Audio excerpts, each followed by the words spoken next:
வணக்கம் நண்பர்களே. ஒரு சிறிய இடைவேளைக்கு பிறகு ஒரு புதிய எபிசோடில் ரூட்ஸ் ஆஃப் ஜஃப்னா காலேஜ் என்கின்ற இந்த தொகுப்பினூடாக உங்களை சந்திப்பதில் நான் மகிழ்ச்சி அடைகிறேன். வெவ்வேறு திசைகளில் வாழ்கிற ஓய்வு பெற்ற எங்களது முன்னாள் ஆசிரியர்களை ஒரு புள்ளியில் இணைப்பதும் மறைந்து போன எங்களது ஆசிரியர்களை நினைவுபடுத்துவதும் தான் இந்த ரூட்ஸ் ஆஃப் ஜஃப்னா காலேஜ் என்கின்ற தொகுப்பின் நோக்கமாகும். எப்போதும் என்னோடு உடன் பயணிக்கிற என் நண்பர்களை நான் நன்றி சொல்லி வாழ்த்தி இந்த எபிசோடை நான் ஆரம்பிக்கிறேன்.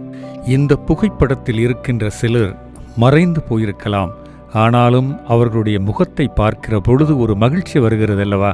1979 1989 வரைக்கும் ஆசிரியையாக பணி செய்து ஓய்வு பெற்ற திருமதி எஸ்தர் வினோதினி புஷ்பராஜா அவர்களை நான் சந்திக்கிறேன். வணக்கம். வணக்கம் டீச்சர். உங்களை பற்றிய ஒரு சிறு குறிப்பு சொல்லுங்களேன். நான் ஜஃப்னா காலேஜில் ஆசிரியையாக 1979 இருந்து 1989 வரைக்கும் படிப்பித்தேன். நான் அங்கே படிப்பிக்கும்போது மிஸ்டர் கதிர் காம்பர் பிரின்சிபலாகவும் மிஸ் இலாயஸ் லோ ஸ்கூல் சூப்பர்வைசராகவும் இருந்தவேன். நான் அதான் ஃபர்ஸ்ட் அப்பாயின்மெண்ட். மிஸ் இலாயஸ் மிகவும் ஒரு ஸ்ட்ரிக்டான ஒரு லேடியாக இருந்தாலும் அவள் பல விஷயங்களை எங்களுக்கு கற்று தந்தாள். எப்படியாக நாங்கள் மிகவும் ஆர்வத்தோடு லெசன்ஸ் எல்லாம் ப்ரிப்பேர் பண்ணி அவருக்கு காட்டி அதன் பின்பாடு தான் நாங்கள் படிப்பித்தோம். நான் 3, 4, 5க்கு படிப்பிச்சிருக்கிறேன்.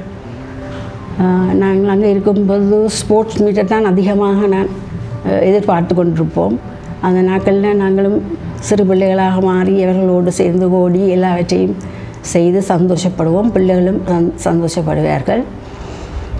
மற்றபடி நாங்கள் ப்ரைஸ் கிவிங் என்றாலோ இல்லாட்டிக்கு கான்சர்ட் அப்படி எல்லா காரியங்கள்லேயும் பங்கேற்று நாங்கள் மிகவும் சந்தோஷமாக அங்கே இருந்தோம். டீச்சர்ஸ் எல்லாம் வெல் ஃப்ரெண்ட்லி. அதனால் எங்களுக்கு ஒரு விதமான பிட்ட எக்ஸ்பீரியன்ஸஸும் இல்லை அங்கே. பிறகு நான் 1989 கிளாம்புக்கு வந்துட்டேன். யாழ்ப்பாண கல்லூரியின் உங்கள் பணி என்பது எவ்வாறு உங்களுக்கு கிடைத்தது?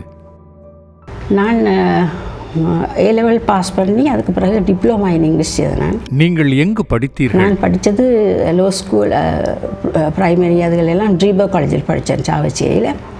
பிறகு அட்வான்ஸ் லெவல் சென்ட்ரல் காலேஜ் ஜஃப்னாவில் படித்தேன். அதன் பிறகு டெக்னிக்கல் இன்ஸ்டியூட்டில் 2 years டிப்ளமா இன் இங்கிலீஷ் படித்தேன். வேக்கன்சிஸ் போட்டிருந்தவில் அப்போ நானும் அனுப்பியிருந்தேன். அப்போ மிஸ்டர் கதிர் அவர் தான் இன்டர்வியூ பண்ணி என்னை எடுத்தார். நீங்கள் வேலை செய்த அந்த 10 வருடங்களும் திரு ராஜன் கதிர்காமர் அவர்கள் அதிபராக இருந்த காலம் அல்லவா? ஆமாம். அவரை பற்றி உங்கள் மனதில் இருக்கிற சில எண்ணங்களை என்னோடு பகிர்ந்து கொள்ளுங்களேன். அவர் மிகவும் நல்லவர். அவருடைய டாக்டர் பிரேமலாம் எங்களோடு படிப்பித்தவர். நாங்கள் அதிகமாக அவரை மீட் பண்ணுறது இல்லை. மிஸ்லாயஸ் தான் எங்களுக்கு எல்லாமாக இருந்தவர். மற்ற நான் சபோர்டனாக ஹாலில் இருக்கும்போது அநேகமாக அவரை சந்திக்க வேண்டி வந்தது. அவர் மிகவும் பொறுமையாகவும் எல்லாவற்றையும் எடுத்து எங்களுக்கு சொல்லி நல்லபடியாக ஒரு ஹாஸ்டல் டே எல்லாம் வைக்கிறதுக்கு மிகவும் ஹெல்ப்ஃபுல்லாக இருந்தேன். நீங்கள் கல்லூரியில் பணி செய்த காலத்தில் யாழ்ப்பாண கல்லூரி விடுதியில் தானே தங்கியிருந்தீர்கள். ஹவுலண்ட் ஹால் அனுபவங்களை பகிர்ந்து கொள்ளுங்களேன். ஹவுலண்ட் ஹாலில் வெளிநாட்டிலிருந்து பலர் அந்த நேரம் லண்டனில் செய்வதற்காக வந்திருந்தார்கள். அவர்களை மேனேஜ் பண்ணுறது அதுகளெல்லாம் கொஞ்சம் கஷ்டமாக தான் இருந்தது. ஆனால் தனரஞ்சனி டீச்சர் இருந்தபடியாக நாங்கள் எல்லாம் செய்யக்கூடியதாக இருந்தது. ஆனால் அந்த டைம் ஹவுலண்ட் ஹால் தான் ஹாஸ்டல் டே நடத்த வேண்டியதாக இருந்தது. அப்போது எனக்கும் அவ்வளோ எக்ஸ்பீரியன்ஸ் இல்லை. நோயல் மாஸ்டரும் ஜெயராஜா மாஸ்டர் அவர்கள் எல்லாருடைய ஒத்துழைப்போடு நாங்கள் வெறும் கிராண்டாக அந்த டைம் ஹாஸ்டல் டேயை வைத்தோம். காலையிலேருந்து இரவு மட்டும் ஹாஸ்டல்லே நடக்கிறது. அவ்வளோதான் நல்லா சொல்ல முடியும். பட் அந்த ஹாஸ்டல் லைஃப் வந்து உங்களுக்கு பிடித்திருந்ததா? ஹாஸ்டல் லைஃப் எங்களுக்கு பிடித்திருந்தது. எல்லாம் எல்லோரும் வடிவாக நன்றாக நடந்தார்கள். சில காரியங்கள் நாங்கள் அவர்கள் வெளிநாடுகளிலிருந்து வந்தபடியால் சொல்லிக் கொடுக்க வேண்டியதாக இருந்தது. இருந்தாலும் நாங்கள் மேனேஜ் பண்ணக்கூடியதாக ஹாப்பி அண்ட் டூயிங். நீங்கள் 79 89 வரைக்கும் யாழ்ப்பாண கல்லூரியில் இருந்திருக்கீங்க. இது வந்து 2026. அந்த 79 காலகட்டங்கள் என்பது ஒரு வித்தியாசமான காலகட்டம். அந்த 79 89 என்பது மொபைல் ஃபோன் கிடையாது, இமெயில் கிடையாது, இன்டர்நெட் கிடையாது, கடிதம் மூலமாகத்தான் எல்லாரும் எழுதணும். மாணவர்களுக்கும் ஆசிரியர்களுக்கும் ஒரு மிகுந்த ஒரு நெருக்கம் நிறைந்த காலங்கள் அது. அந்த காலத்தை இந்த காலத்தில் நீங்கள் யோசனை செய்கிற பொழுது ஏதாவது மிஸ் பண்ணுகிற ஒரு எண்ணம் உங்களுக்கு வருகிறதா? அந்த ஒரே ஒரு காரியம்தான், நாங்கள் கூட பிள்ளைகளோட பழகக்கூடியதாக இருந்தது. அது ஒன்று ஒரு நன்மை. மற்றது இப்போ இருக்கிற மாதிரி லேப்டாப் அதுகள் இருந்தால் பிள்ளைகள் கூட அறிவை பெற்றுக்கொண்டிருக்கலாம். அவர் தாங்களே தேடி பல காரியங்களை பெற்றுக்கொண்டிருக்கலாம். நாங்கள் இந்த காலத்திலே நாங்கள் தான் எல்லாவற்றையும் செய்து கொண்டு பிள்ளைகளை படிப்பிக்க வேண்டும். எல்லா காரியங்களையும் ஒரு டாபிக் எடுத்தால் எல்லா காரியங்களையும் நாங்கள் தான் அவர்களுக்கு எடுத்து அவர்களுக்கு படிப்பிக்க வேண்டியதாக இருந்தது. ஆனால் இப்போது அப்படி அல்ல. இப்போது எல்லோரும் தாங்களே தேடி மிகவும் சிறப்பாக பல காரியங்களை அவர்கள் செய்து கொள்வார்கள் தங்களுடைய படிப்பிலே. ஆனால் அந்த காலத்தில் ஒரு மாணவருக்கு என்ன தேவை என்ன தேவையில்லை என்பதை ஆசிரியர்கள் தீர்மானித்தார்கள். ஆனால் இன்றைக்கு வந்து பிள்ளைகளுக்கு எது தேவை எது தேவையில்லை என்று தீர்மானிக்கிற தன்மை இல்லையே. அவங்க கையில் எல்லாமே இருக்கு, எல்லாம் இருக்கிறபடினால அவங்க வந்து அவங்களுக்கு தேவையில்லாத விஷயங்களே நிறைய எடுத்துக்கொள்ளக்கூடிய அது ஒரு பாரதூரமான ஒரு வசதி இருக்கு இல்லையா? அந்த 79 89 என்பது வந்து உண்மையிலேயே ஒரு மிகவும் போர்ச்சூழலை பற்றி நான் சொல்லலை, ஒரு ஆசிரியராக மாணவராக மிகவும் ஒரு அற்புதமான ஒரு காலம் அது காலம். அதை குறித்து தான் நான் உங்களுக்கு கேட்டேன். யாழ்ப்பாண கல்லூரி உங்களுக்கு பிடித்திருந்ததா? ஆமாம், பிடித்திருந்தது. அந்த வாழ்க்கையும் பிடித்திருந்தது. 89 ஏன் கல்லூரியை விட்டு நீங்கள் விலகினீர்கள்? 89 என் ஹஸ்பண்ட் கிளம்புல தான் வேலை செய்தார். அப்போது அங்கே நாங்கள் தனியாக தான் இருந்தோம். அதனால் நாங்கள் இங்கே வந்துட்டோம். நான் வரும்பொழுது ஜெபனேசன் மாஸ்டர் தான் பிரின்சிபலாக இருந்தவர். 88 ஜெபனேசன் மாஸ்டர் பிரின்சிபலாக வந்திருக்கிறார். கதிர்காமர் 88 ஓய்வு பெற்றார்.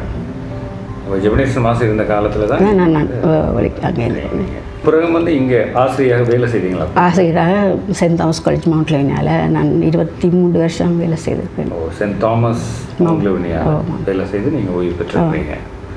சரி, ஓய்வு பெற்ற ஆசிரியராக இருக்கும்போதும் யாழ்ப்பாண கல்லூரி வாழ்க்கை, அந்த யாழ்ப்பாண கல்லூரியினுடைய ஒரு சர்ச் சூழல் எல்லாமே உங்களுக்கு வந்து ஞாபகம் இருக்கிறது. மிஸ் எலாயஸ் அவர்களை பற்றி உங்கள் நினைவுகளை பகிர்ந்து கொள்ளுங்கள். மிஸ் எலாயஸ் மிகவும் ஸ்கூல் டைம் அவளும் ஸ்ட்ரிக்டாக இருப்பாள். ஆஃப்டர் ஸ்கூல் அவள் எங்களோட ஒரு ஃப்ரெண்டாக தான் எல்லா நேரத்திலையும் எங்களோட பழகுவாள். ஹாஸ்டலுக்கு வருவாள். அங்கே எங்களோட சிரித்து கதைச்சி பேசி மகிழ்வா. ஆனால் அடுத்த நாள் ஸ்கூலுக்கு போகும்பொழுது அந்த மாதிரி இருக்காது. அவள் திரும்பவும் ஸ்ட்ரிக்டாகவே இருப்பாள். எங்களுக்கு பல காரியங்களையும் அவள் கற்றுக் கொடுத்தா. ஸ்போர்ட்ஸ் மீட்டுக்கு ஈச் ஸ்டேலெல்லாம் அந்த ஹோம் சயின்ஸில் அப்படியே எங்களுக்கு காட்டி கொடுத்தவ. அப்படி பல காரியங்களை அவங்களோட பகிர்ந்து கொள்வாள். அப்போது அவள் தான் சூப்பர்வைசர் என்றோ நாங்கள் டீச்சர்ஸ் என்றோ அவள் யோசிக்கிறது இல்லை, ஒரு ஃப்ரெண்டாகவே பழகுவாள். இது ஒரு வித்தியாசமான தகவல் நீங்கள் உங்களை பற்றி சொன்னது. எப்போவுமே நாங்கள் வந்து ஒரு ஸ்ட்ரிக்டான ஒரு டீச்சராக பார்த்து தான் எங்களுக்கு நாங்கள் பழகியிருக்கிறோம்.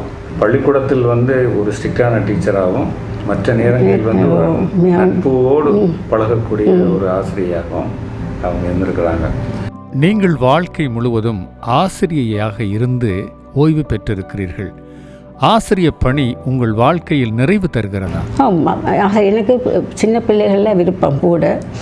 அதனால் எனக்கு இந்த அப்பாயின்மெண்ட் எனக்கு மிகவும் சந்தோஷமான ஒரு அப்பாயின்மெண்ட்டாக இருந்தது. திருப்பியும் வந்து நான் இங்கேயும் அதே மாதிரி தான் படிப்பிக்கிறேன். பிள்ளைகளோடு பழகிற போது பல காரியங்களை நாங்களும் கற்றுக்கொள்ளக்கூடியதாக இருக்கிறது. அதுவும் எங்களுடைய வாழ்க்கைக்கு துணையாக இருக்கிறது. அதை சொல்ல இயலாது.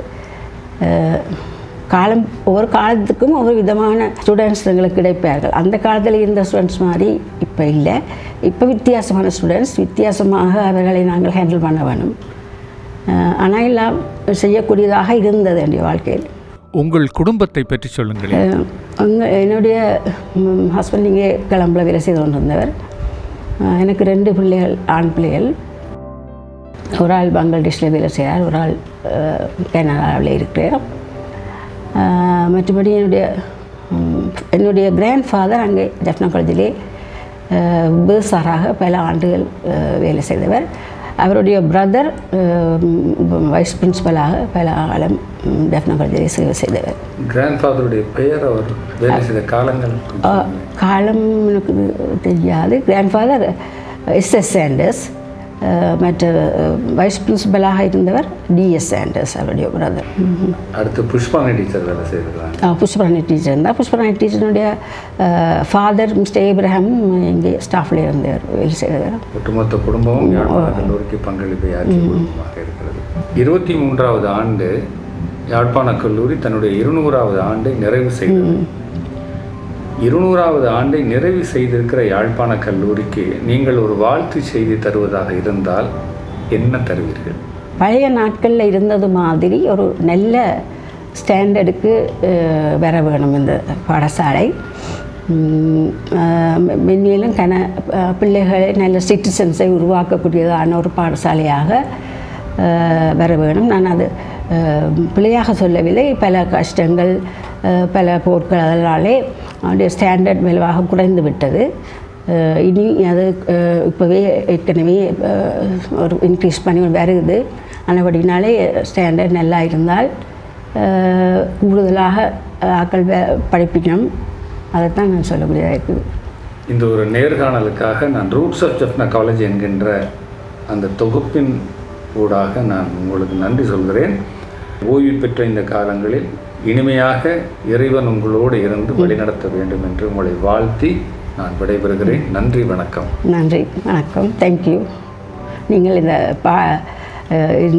இந்த இன்டர்வியூ எடுக்க வந்ததுக்காக, இவ்வளோ கஷ்டப்பட்டு நீங்களாகவே தேடி வந்து என்னை எடுத்ததுக்காக தேங்க்யூ வெரி மச்.